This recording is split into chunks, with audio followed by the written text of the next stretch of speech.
আসসালামু আলাইকুম। Time series analysis এই চ্যাপ্টারের উপর আমি আজকে 2 নম্বর লাইভ ক্লাস নিব। আজকের ক্লাসে আমরা শীটের 4 থেকে অঙ্ক করে স্টার্ট করব। ওকে, স্ক্রিনে আমরা 4 নম্বর অঙ্কটি দেখতে পাচ্ছি। এখানে বলা হয়েছে ফ্রম দ্য ফলোইং ডাটা, নিচের তথ্য হতে calculate trend values using 3 yearly moving average. 3 yearly moving average ব্যবহার করে নিচের তথ্য হতে ট্রেন্ড ভ্যালুস নির্ণয় করতে বলছে। সো আমরা 3 ইয়ারলি মুভিং অ্যাভারেজ মেথড ব্যবহার করে ট্রেন্ড ভ্যালুস নির্ণয় করব। অঙ্কের মধ্যে ইয়ার দেওয়া আছে 1981 থেকে 1987 এবং প্রত্যেকটা ইয়ারের প্রোডাকশন দেওয়া আছে। ইয়ার এবং প্রোডাকশন এই দুইটা তথ্য ব্যবহার করে আমাদেরকে কি নির্ণয় করতে বলছে? আমাদেরকে ট্রেন্ড ভ্যালুস নির্ণয় করতে বলছে। কোন মেথডে? 3 ইয়ারলি মুভিং অ্যাভারেজ মেথডে। তো প্রথমত আমরা একটা হেডিং দিব, লিখবো যে a table for calculation of 3 yearly moving average. তারপর 4 কলাম বিশিষ্ট এরকম একটা টেবিল দিব, যে প্রথমে ইয়ার লিখবো। ইয়ার হচ্ছে আমাদের 1 নম্বর কলাম। সো ইয়ার 1981 থেকে শুরু হয়েছে এবং 1987-তে শেষ হয়েছে। তো আমি 1981 থেকে 1987 একদম সিরিয়ালি লিখে ফেললাম। তারপর অঙ্কে প্রোডাকশন দেওয়া আছে 412। 81 সালের প্রোডাকশন 412, এই যে 81-র প্রোডাকশন 412, 82-র প্রোডাকশন 438, 438, এভাবে 83-র প্রোডাকশন, 84-র প্রোডাকশন, এভাবে 87 পর্যন্ত যে প্রোডাকশন দেওয়া আছে আমরা প্রোডাকশন গুলাও লিখে ফেলবো। এখন 3 ইয়ারলি মুভিং অ্যাভারেজে আমরা যদি ট্রেন্ড ভ্যালুস বের করতে চাই, তাহলে আমাকে আরো 2টা কলাম এক্সট্রা তৈরি করতে হবে। একটা নাম হচ্ছে 3 ইয়ারলি মুভিং টোটাল, এক্সট্রা না দিলেও হবে। 3 ইয়ারলি মুভিং টোটাল লিখবো,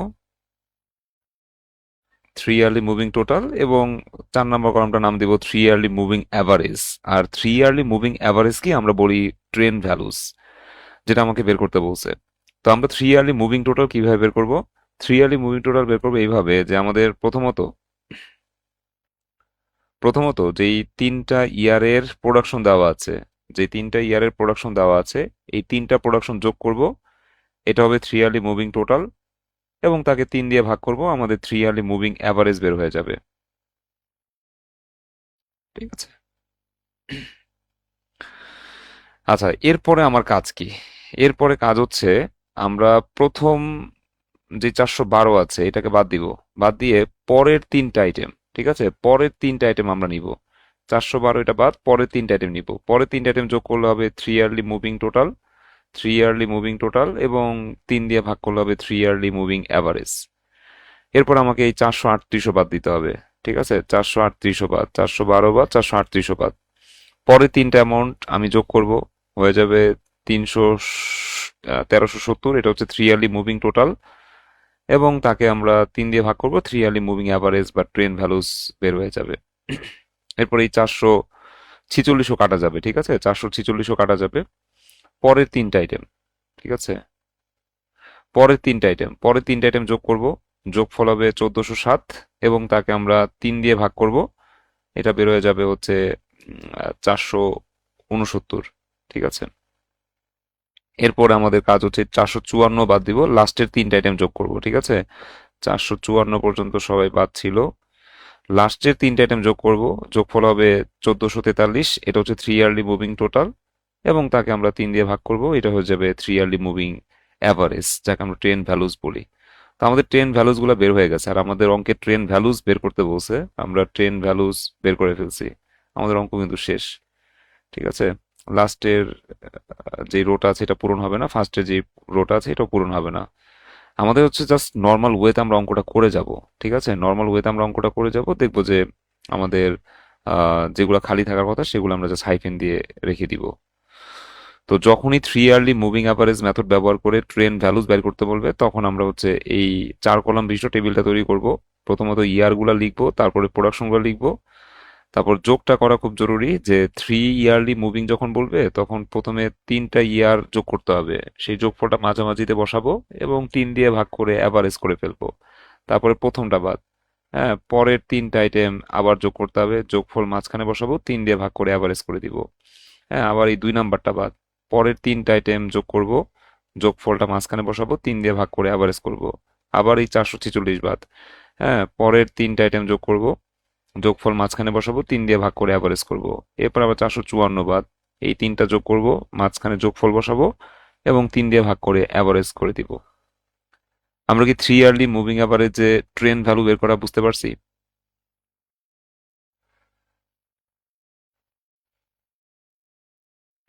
আরো কোনো জি সমস্যা আছে? স্যার। আচ্ছা, আশা করি সবাই এটা বুঝতে পারছো। তাহলে আমরা পরবর্তী অঙ্কে যাই। 4-এর পর আমরা 5 নম্বর অঙ্কটা করব। 5 নম্বর যে অঙ্কটা আছে এখানে বলছে কি, ফ্রম দ্য ফলোইং ডাটা, নিচের তথ্য হতে find out 5 yearly moving average. আমাদের 5 ইয়ারলি মুভিং অ্যাভারেজ বের করতে বলছে। ঠিক আছে, 5 ইয়ারলি মুভিং অ্যাভারেজ বের করতে বলছে, 5 বছরের চলমান গড়। তা আমাদের অঙ্কের মধ্যে ইয়ার দেওয়া আছে। আমাদের অঙ্কের মধ্যে ইয়ার দেওয়া আছে 2005 থেকে 2013, এবং প্রত্যেকটা ইয়ারের প্রোডাকশন দেওয়া আছে। আমরা 5 ইয়ারলি মুভিং অ্যাভারেজ বের করব। তারপর বলছে also plot the original and trend values on the same graph paper. Same graph পেপারের মধ্যে অরিজিনাল এবং ট্রেন্ড ভ্যালুস দুইটাই দেখাইতে বলছে। তো আমরা অরিজিনাল ডাটাগুলো দেখাবো, আবার হচ্ছে ট্রেন্ড ভ্যালুস দিয়ে আমরা হচ্ছে একটা ট্রেন লাইন ড্র করেও দেখাবো। তো প্রথমত আমাদের যে কাজটা করতে হবে, আমরা একটা টেবিল তৈরি করব, লিখবো যে table for calculation of 5 yearly moving average. তারপরে আমরা এরকম 4 কলাম বিশিষ্ট একটা টেবিল তৈরি করব। তো প্রথমত ইয়ার লিখতে হবে, 2005 থেকে 2013। সো 2005-এর পর 2006, 2007, 2008, 2009, 2010, 2011, 2012, 2013 লিখলাম। প্রোডাকশনগুলো লিখে ফেলি, 16, 14, 20, 15, তারপরে 22, 17, 19, 21, 20। এখন 5 ইয়ারলি মুভিং অ্যাভারেজ যখন বের করতে বলবে, প্রথমত আমাকে 5 ইয়ারলি মুভিং টোটাল বের করতে হবে, তারপরে 5 ইয়ারলি মুভিং অ্যাভারেজ বা ট্রেন ভ্যালুস বের করতে হবে। তো 5 ইয়ারলি মুভিং টোটাল আমরা কিভাবে বের করব? 5 ইয়ারলি মুভিং টোটাল বের করার জন্য প্রথমত পাঁচটা পাঁচটা সংখ্যা আমরা যোগ করব। ঠিক আছে, 16, 14, 20, 15, 22, হ্যাঁ, 5টা সংখ্যা যোগ করব, 5 দিয়ে ভাগ করলে তাহলে অ্যাভারেজ। যোগ করলে হবে 5 ইয়ারলি মুভিং টোটাল, ভাগ করলে হবে 5 ইয়ারলি মুভিং অ্যাভারেজ। তো যোগ ফলে একটু করো তো, আমার কাছে অ্যান্সার বের করা নাই, একটু যোগ করে বলো। কেউ একজন যোগ করো, 16, 14, 20, 15, 22, এই 5টা আইটেম যোগ করলে আমাদের 5 ইয়ারলি মুভিং টোটাল কত আসে, এবং 5 দিয়ে ভাগ করলে অ্যাভারেজ কত আসে, এটা একটু বলো।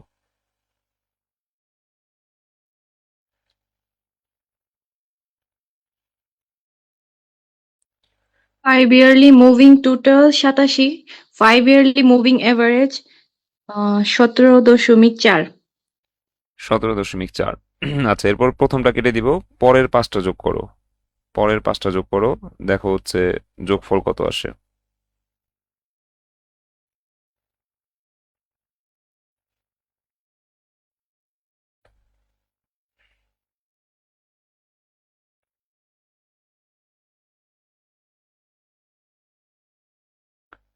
পরের 5টার যোগফল কত এবং অ্যাভারেজ কত, দুইটাই বলো আমাকে।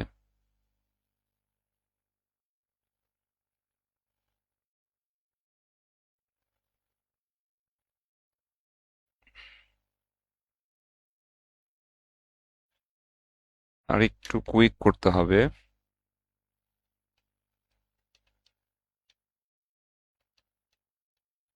99। um 5 ইয়ারলি মুভিং টোটাল 99, আর আর হচ্ছে অ্যাভারেজ 5 ইয়ারলি মুভিং এভারেজ 19.8। 19.8। ঠিক আছে।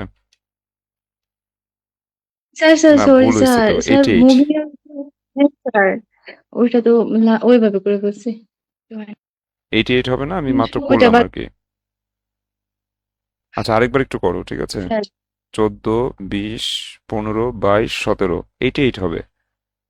আর 88কে আমরা যদি ভাগ করি হচ্ছে 5 দিয়ে, তাহলে হবে হচ্ছে 17.6।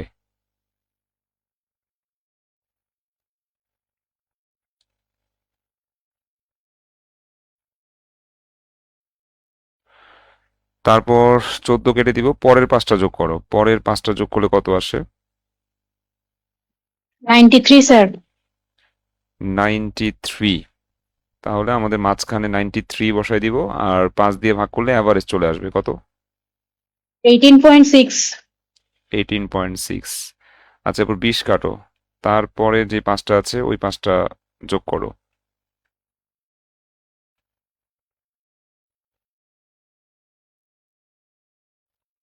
যোগফলটা মাঝখানে বসবে আর কি। 94। 94 ভাগ করো হচ্ছে 5 দিয়ে। 18.8। হ্যাঁ, কত হ্যাঁ, আসে? ঠিক আছে। 18.8। 18.8। আচ্ছা, এরপরে 15 কাটা যাবে, পরের 5টা যোগ করো। 1 2 3 4 5, 5টার যোগফল কত আসে? 99। 99। 5 দিয়ে ভাগ করলে কত আসে? 19.8। 19.8। আচ্ছা, তো আমাদের উপরে 2টা রো খালি আছে, নিচে 2টা রো খালি আছে, সো ওগুলার পূরণ হবে না, নিয়ম অনুযায়ী খালি আছে, সমস্যা নাই। ঠিক আছে, আমরা হচ্ছে আহ, করে ফেলছি। এই কাটাকাটি কিন্তু পরীক্ষায় দেখানো যাবে না, এটা জাস্ট আমি বোঝার জন্য একটা একটা করে কেটে করছি। হ্যাঁ, সো কাটাকাটি পরীক্ষায় দেখানো যাবে না। তো আমাদের অঙ্কের মধ্যে বলছিল না যে 5 yearly moving average find out করতে, তো আমরা 5 yearly moving average find out করে ফেলছি। এখন আমাকে বলছে অরিজিনাল ডাটা এবং ট্রেন্ড ভ্যালু সেম গ্রাফে দেখাইতে হবে। তো আমরা লিখবো যে লেট ধরে নিচ্ছি x axis be year and y axis be production million tons. Now we have to draw a trend line by the by 5 yearly moving average method on the following graph paper. আমরা এখন একটা train line draw করব। ওই যে train values গ্রাফে দেখানো মানেই হচ্ছে ট্রেন লাইন ড্র করা। তো আমরা এখন ট্রেন লাইন ড্র করব 5 ইয়ারলি মুভিং অ্যাভারেজ মেথডের মাধ্যমে। হ্যাঁ, on the following graph paper, নিম্নের গ্রাফ পেপারে। তো প্রথমত ইয়ারটা আমরা নিছি, আমার এখানে জায়গা ছিল না, আমি 11 সালের পরে আর নেই 12 13 নিয়ে নিও। এখানে ডট ডট রাখছি, 12 13 তোমরা নিজেরা নিয়ে নিও। আচ্ছা, সো ইয়ারগুলা নিচে বসাইলাম আর প্রোডাকশনটা উপরে বসাইলাম। সো ইয়ার শুরু হয়েছে 5 থেকে, আমি এই যে 5 5 6 7 8 9 10 11 তারপরে 12 13 এই পর্যন্ত হচ্ছে আমরা ইয়ার নিব। আর প্রোডাকশন সবচেয়ে ছোট হচ্ছে কত আছে এখানে? 14 আছে। তাহলে তো 10 থেকে শুরু করলে ভালো হইতো আর কি। ঠিক আছে, তাহলে আমার এখানে বসানোটা ভুল হয়েছে, এটা 10 থেকে স্টার্টিং করলে আমি 14কে পেয়ে যাই। এটা 10 থেকে স্টার্টিং করলে ভালো। এটা এটা এখানে 10 দিয়ে দিলাম, মানে 10 থেকে স্টার্টিং হবে আর কি। ঠিক আছে, তো গ্রাফেরও একটু এলোমেলো হয়ে যাবে, এটা বুঝে নিও তোমরা, জাস্ট আমি বুঝাই দিচ্ছি কিভাবে করতে হবে। প্রথমত 2005 বরাবর 16তে একটা বিন্দু দিবা, আমি 2005 বরাবর 16তে একটা বিন্দু দিলাম। তারপর 2006 বরাবর 14তে বিন্দু দিবা, 2006 বরাবর 14তে একটা বিন্দু দিছি। 2007-এ 20, এই যে 7-এ 20-এ একটা বিন্দু দিব। 8-এ 15, এই যে 8 বরাবর 15তে বিন্দু দিলাম। 9 বরাবর 22, 9 বরাবর 22-এ বিন্দু দিছি। 10 বরাবর 17, 10 বরাবর 17তে বিন্দু দিব। তারপরে 11 বরাবর 19, 11 বরাবর 19, এই যে এটা হচ্ছে 11 সাল, 11 বরাবর আমরা 19-এ একটা বিন্দু দিব।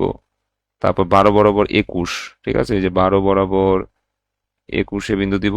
13 বরাবর 20-এ বিন্দু দিব। ঠিক আছে, এটা 13 বরাবর 20-এ বিন্দু দিলাম। তো এই যে বিন্দুগুলো আমরা দিয়েছি, হ্যাঁ, এই বিন্দুগুলো যদি আমরা যোগ করি তাহলে এই অরিজিনাল ডাটাগুলোকে গ্রাফে দেখানো হয়ে গেল। ঠিক আছে, এটাকে আমরা বলি হচ্ছে অ্যাকচুয়াল লাইন। তো অ্যাকচুয়াল লাইন আমাদের ড্র হয়ে গেছে। এখন ট্রেন ভ্যালুস গ্রাফে উপস্থাপন করতে বলছে না, তো ট্রেন ভ্যালুস তো এই যে টেবিলের মধ্যে এগুলা, এগুলো হচ্ছে ট্রেন ভ্যালুস। এখন এই ট্রেন ভ্যালুস গুলা গ্রাফে দেখাইতে হবে। সো আমরা দেখাই ফেলবো, সমস্যা নাই, এটা একটু যোগ করে রাখি। আমাদের অ্যাকচুয়াল লাইনটা হয়ে গেছে, এখন ট্রেন ভ্যালুসটা গ্রাফে দেখাই দিই। 2007 বরাবর আমাদের ট্রেন ভ্যালু 17.4, সো 2007 বরাবর 17.4 একটা বিন্দু দিব। তারপরে 8 বরাবর 17.6, 8 বরাবর 17.6 একটা বিন্দু দিব। 9 বরাবর 18.6, 2009 বরাবর 18.6 একটা বিন্দু দিব। 10 বরাবর 18.8, 10 বরাবর 18.8 একটা বিন্দু দিব। 11 বরাবর 19.8, এই যে 11 বরাবর 19.8 একটা বিন্দু দিব। তো আমাদের 19.8 পর্যন্ত বিন্দু দেওয়া শেষ। এখন এই বিন্দুগুলো স্কেল দিয়ে আমরা একদম যোগ করে দিব। তো এটা হচ্ছে ট্রেন লাইন। ঠিক আছে, এটা হচ্ছে আমাদের ট্রেন লাইন। আর এটা হচ্ছে আমাদের অ্যাকচুয়াল লাইন। ঠিক আছে, কোথায় দেখাবো, এখান থেকেও দেখাইতে পারি। এটা হচ্ছে আমাদের অ্যাকচুয়াল লাইন। বুঝতে পারছি আমরা 5 নম্বর অঙ্ক। জি স্যার। আচ্ছা, ঠিক আছে, 5 যদি বুঝে থাকে, আমাদের 6 নম্বর অঙ্কটা আমরা এখন করব। 4 ইয়ারলি মুভিং অ্যাভারেজ, ঠিক আছে? 4 ইয়ারলি মুভিং অ্যাভারেজের আমরা একটা অঙ্ক করবো। এখানে বলা হয়েছে calculate 4 yearly moving average from the following data and draw a trend line. আমাদের একটা 4 ইয়ারলি মুভিং অ্যাভারেজ আঁকতে বলছে, মানে তৈরি করতে বলছে, 4 ইয়ারলি মুভিং অ্যাভারেজ নির্ণয় করতে বলছে এবং ট্রেন লাইন ড্র করতে বলছে। সো 4 ইয়ারলি মুভিং অ্যাভারেজ নির্ণয় করব, আবার ট্রেন লাইনও ড্র করব। অঙ্কের মধ্যে ইয়ার দেওয়া আছে 2001 থেকে 2008 এবং প্রত্যেকটা ইয়ারের ইনকাম দেওয়া আছে। তো আমরা লিখলাম a table for calculation of 4 yearly moving average. তো যখনই 4 ইয়ারলি মুভিং অ্যাভারেজ বের করতে বলবে আমরা এই 5 কলাম বিশিষ্ট টেবিলটা তৈরি করব, ঠিক আছে? একদম লাস্ট কলামটাই হচ্ছে ট্রেন ভ্যালুস, আর ট্রেন ভ্যালুস পেয়ে গেলে আমরা হচ্ছে ট্রেন লাইন আঁকতে পারবো। তো 4 ইয়ারলিতে আমাদের কলাম কয়টা হবে? 5টা, সবসময় 5টা হবে। যখনই 4 ইয়ারলি মুভিং অ্যাভারেজ ক্যালকুলেট করতে বলবে আমরা 5 কলাম বিশিষ্ট টেবিলটা তৈরি করব। আর যখন ট্রেন লাইন ড্র করতে বলবে এই 5 নাম্বার কলামের যে ভ্যালুটা থাকবে সেই ভ্যালুগুলো দিয়ে আমাদের ট্রেন লাইন আঁকতে হবে। তো 4 ইয়ারলি মুভিং অ্যাভারেজের কলামগুলা মানে হেডিংগুলো আমরা প্রথমে লিখে ফেলবো। ইয়ার, ইনকাম, এটা 3 কেন, ওই যে কপি হয়েছে আগের লাইন থেকে।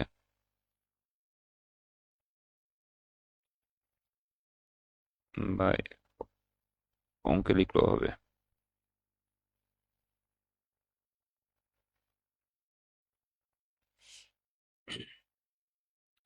তো আমরা ইয়ার প্রথমে লিখলাম, তারপরে ইনকাম, এটা আমাদের সেকেন্ড কলাম, তারপর 4 ইয়ারলি মুভিং টোটাল, এটা হচ্ছে আমাদের third column, 4 yearly moving average fourth column, 4 yearly moving average ব্র্যাকেটে লিখবো সেন্টার্ড, এটা হচ্ছে আমাদের পঞ্চম কলাম। তো এই 5 কলাম বিশিষ্ট টেবিলটা তৈরি হবে। এখন রোটা আমরা কিভাবে লিখবো? প্রথম দুইটা ইয়ার আমরা পরপর লিখবো, 2001 2002 এই দুইটা ইয়ার পরপর লিখবো।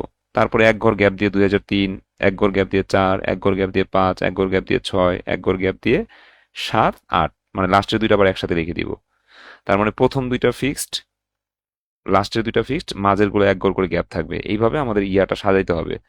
আর তুমি যদি মনে করো যে আমি অঙ্কের শুরুতেই রো গুলা টানবো, তাহলে কিভাবে বুঝবো কতগুলা রো হবে? সেই ক্ষেত্রে একটা ছোট একটা ফর্মুলা দিতে পারো এরকম, 2n-3, n মানে নাম্বার অফ ইয়ার্স। তো আমাদের এখানে ইয়ার্স কয়টা আছে? 1 2 3 4 5 6 7 8, ঠিক আছে? n এর পরিবর্তে 8 বসাইলাম, 3 মাইনাস করব, 16 মাইনাস 3, দ্যাটস মিন 13টা রো হবে। 1 2 3 4 5 6 7 8 9 10 11 12 13, তো যে কোনো অঙ্কেই মিলে যাবে আর কি। হ্যাঁ, 13টা হইছে। তো আমরা প্রথম দুইটা একসাথে বসাবো, লাস্টের দুইটা একসাথে বসাবো, মাঝের গুলো একটা করে গ্যাপ দিয়ে দিব।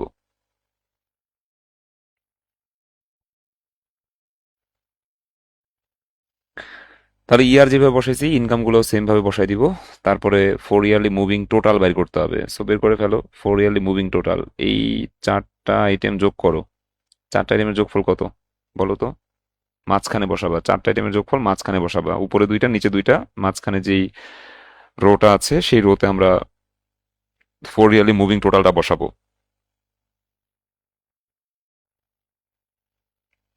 কত আসে? 237, 237, 237। 237 এরকম।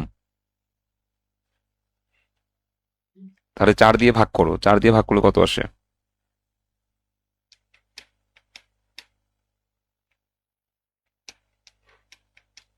59 দশমিক, 59.5। হ্যাঁ, 59.25। আচ্ছা, এরপরে আমরা 50 কেটে দিব, পরের যেই 4টা আছে ওই 4টা আইটেম যোগ করব।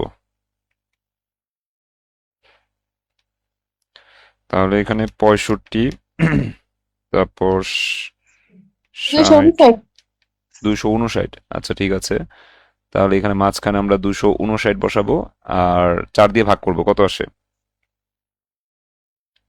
64.75। 64.75।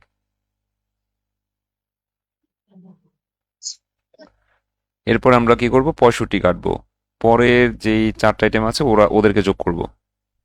যোগফলটা কত আসে? 274। 274। 274 4 দিয়ে ভাগ করলে কত আসে? 65.5। বুঝি নাই, কত? 65.5। 65.5 এরকম। 68। 68, 68, 68। আচ্ছা ঠিক আছে, 68 করে দিলাম। আচ্ছা এরপরে এবার 60 বাদ, পরের 4টা আইটেম যোগ করো, 4 দিয়ে ভাগ করো। 284, 284, 71, 71।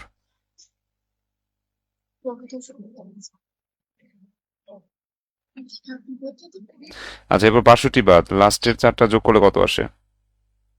307, আর 4 দিয়ে ভাগ করলে কত আসে? 76.75, 75. 75। আচ্ছা আর করা যাবে না, কারণ লাস্টের 4টা যোগ করে ফেলছি তো, আর যাওয়া যাবে না। সো আমাদের যেগুলো খালি আছে ঘর, সেগুলো নিয়ম অনুযায়ী খালি আছে, ওগুলো নিয়ে কোনো টেনশনের কারণ নেই। এখন আমাকে সেন্টার্ড ভ্যালুগুলো বাইর করতে হবে। তো সেন্টার্ড ভ্যালুটা আমি কিভাবে বের করব দেখাচ্ছি। প্রথমে যে দুইটা আইটেম আছে এই দুইটাকে যোগ করে 2 দিয়ে ভাগ করব। তাহলে এই দুইটাকে যোগ করে 2 দিয়ে ভাগ করলে কত আসে?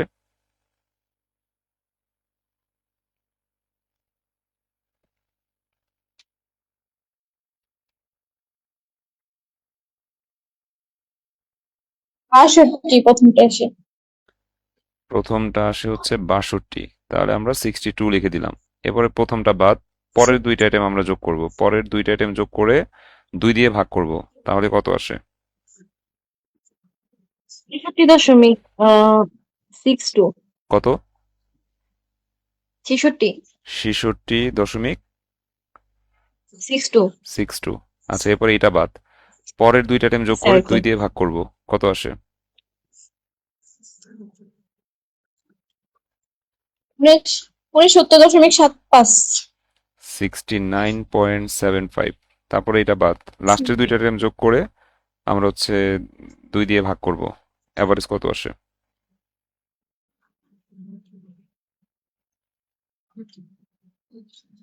73.875.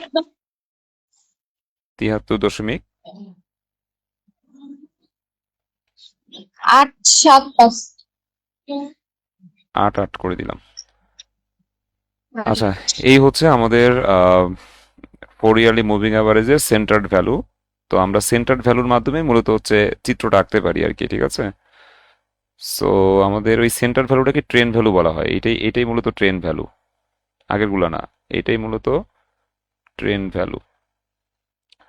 তো আমরা যখন চিত্র আঁকবো আর কি, আমাদের কাজ হচ্ছে গিয়া যেই তথ্যগুলো প্রশ্নে দেওয়া আছে, গিভেন যেই তথ্যগুলো আছে সেগুলো আমরা প্রথমে বসাবো অ্যাকচুয়াল লাইনটা পাওয়ার জন্য আর কি। অ্যাকচুয়াল লাইন প্রশ্নে চাইলেও আঁকতে হয়, না চাইলেও আঁকতে হয়। তো আমরা প্রথমে লিখলাম now, sorry let X axis be year and Y axis be income, now we have to draw a trend line by four yearly moving average method on the following graph paper. হেডিংটা দিয়ে আমরা হচ্ছে প্রথমে ইয়ার লিখবো, তারপর হচ্ছে ইনকামটা Y অক্ষে লিখবো। তো 2001-এর ইনকাম হচ্ছে 50, এই যে 2001 বরাবর 50 একটা বিন্দু, 2-এর ইনকাম হচ্ছে 65, 65তে বিন্দু, 3-এর ইনকাম 60, 60-এ বিন্দু। এইভাবে প্রত্যেকটা ইয়ারে আমরা হচ্ছে বিন্দুগুলো বসাবো, সবগুলো বিন্দু যোগ করলে আমরা পাওয়া যাবো হচ্ছে অ্যাকচুয়াল লাইন। ঠিক আছে, অ্যাকচুয়াল লাইন আমরা পেয়ে গেলাম। অ্যাকচুয়াল লাইন পাওয়ার পর আমাদের ট্রেন লাইন আঁকতে হবে। সো ট্রেন লাইন আঁকার জন্য এই যে 4টা মান আছে, এই মানগুলোর মাধ্যমে আমি ট্রেন লাইন এঁকে দেখাচ্ছি। তো আমাদের 2003 বরাবর আমি দেখতে পাচ্ছি ট্রেন ভ্যালু হচ্ছে 62। সো আমি 2003 বরাবর 62তে একটা বিন্দু দিব, ঠিক আছে? আচ্ছা তারপর 2004 বরাবর 66.62, 2004 বরাবর 66.62তে একটা বিন্দু দিব। 2005 বরাবর 69.75, 2005 বরাবর 69.75 একটা বিন্দু দিব। তারপর 2006 বরাবর 73.88তে একটা বিন্দু দিব, 2006 বরাবর 73.88তে বিন্দু দিব। এটা বাঁকা হইলেও হইতে পারে, ঠিক আছে? পরীক্ষার মধ্যে যদি কোনো একটা অঙ্ক আসে যেটার মধ্যে গ্রাফ বাঁকা হইছে, সমস্যা নাই, এটা এইভাবেই করতে হবে। লিস্ট স্কোয়ার মেথড একদম সোজা হবে, তীরের মতো সোজা হবে। আর এই যে মুভিং অ্যাভারেজ দিয়ে ট্রেন লাইন যদি আঁকি, ওইটা অনেক সময় এরকম গিয়ে একটু বেঁকেও যেতে পারে, ঠিক আছে? এরকম বেঁকেও যেতে পারে, এরকম গ্রাফও আমি দেখেছি। সো টেনশনের কিছু নাই। আমাদের মুভিং অ্যাভারেজ দিয়ে যখন আঁকবো তখন ওই ফার্স্টেরটা লাস্টেরটা যে যোগ করব, ওরকম করলে কিন্তু ভুল হয়ে যাবে। আমাদের যেই মানগুলা দেয়া থাকবে, মানে যেই মানটাকে আমরা ট্রেন ভ্যালু বলে থাকি আর কি, সেই মানটা আমরা একটা একটা করে বসায়া, বাঁকা হইলে হোক, আমরা হচ্ছে সেম ভাবে যোগ করে দিব। লিস্ট স্কোয়ার মেথডে কোনোদিনই বাঁকা হবে না, যদি বাঁকা হয় বুঝতে হবে ভুল করেছি। হ্যাঁ, লিস্ট স্কোয়ার মেথডে কোনোদিনই বাঁকা হবে না, দ্যাটস আমরা ছোট আর বড়টা যোগ করে দিলেই আমরা লিস্ট স্কোয়ার মেথডে কি পেয়ে যাই, ট্রেন লাইন পেয়ে যাই। ঠিক আছে, কিন্তু এই অঙ্কগুলোর মধ্যে ছোট আর বড়টা যোগ করব না, ছোট বড়টা যোগ করব না, শর্টকাট কোনো মেথড ইউজ করব না। আমরা 3 বরাবর 62, 4 বরাবর 66.62, 5 বরাবর 69.75, 6 বরাবর 73.88, সবগুলা একটা একটা করে বসাবো, তারপর যোগ করব। সামান্য একটু আঁকা বাঁকা হইলেও যেভাবে যোগ যায় ওইভাবে আমরা যোগটা করে দিব। তো এই হচ্ছে আমাদের 6 নম্বর অঙ্ক। ঠিক আছে, তো তোমরা এই 6 পর্যন্তই করে ফেলো। আজকের ক্লাস এই পর্যন্তই ছিল।